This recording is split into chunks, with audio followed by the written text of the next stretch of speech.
All right, I got a question for you. When was the last time you thought about yourself, right?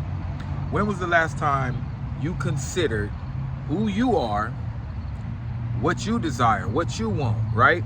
And I'm not saying that in the form of being selfish, right?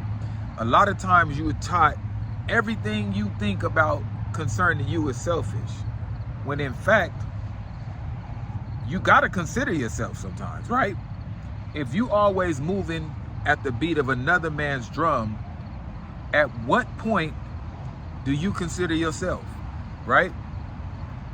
That's a problem that my people have. That's a problem that I've noticed. Like, okay, in parenting, you know, the child needs this. In marriage, you know, your wife or your husband needs this or that. At the job, the boss wants this. You always trying to make someone else comfortable.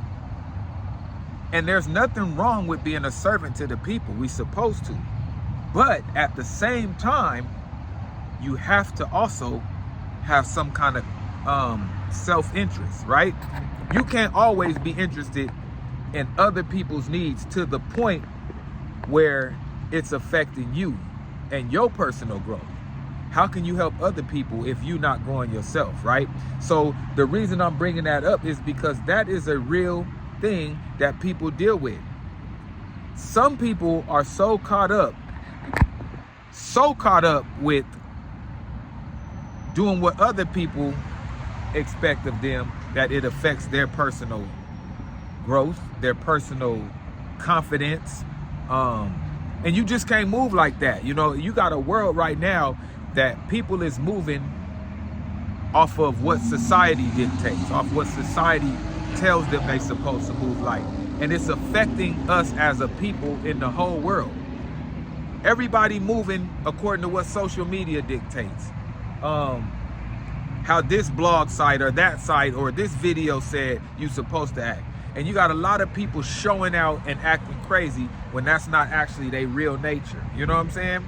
So what we got to do is sit back and start examining, what do you want? Like, if I ask 50 people right now, what did they look like when they got up this morning? They can't even tell you, because guess what?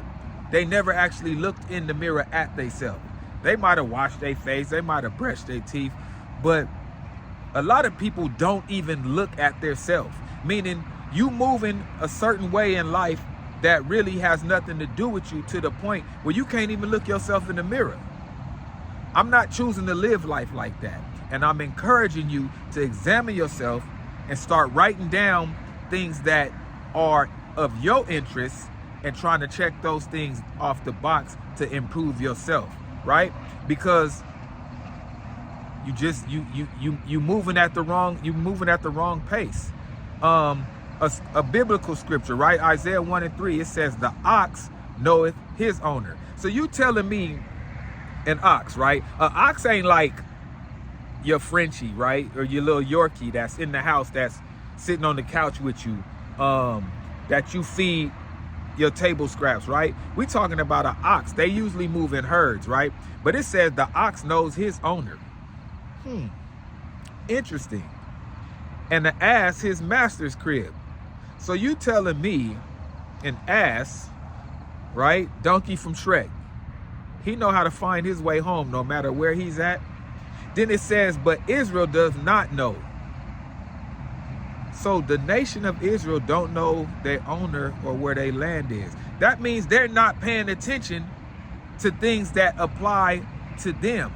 And then it goes on to say, my people doth not consider. So God is saying he has a chosen line of people, and those people are very much used to not considering themselves, their master, their self-interest. They not considering who they are as a people. That sounds familiar to me with a certain group of people in society. I'm just saying. That sounds like a certain nation of people. They don't know who they are, and they don't consider. And they're accustomed to that individually. Think about that. You got to start thinking about who you are as a people, as a person, and as a nation. And until you do that, you're going to continue to move the way somebody else wants you to move, and you're never going to benefit from that. That's why you at the bottom. Meditate on that.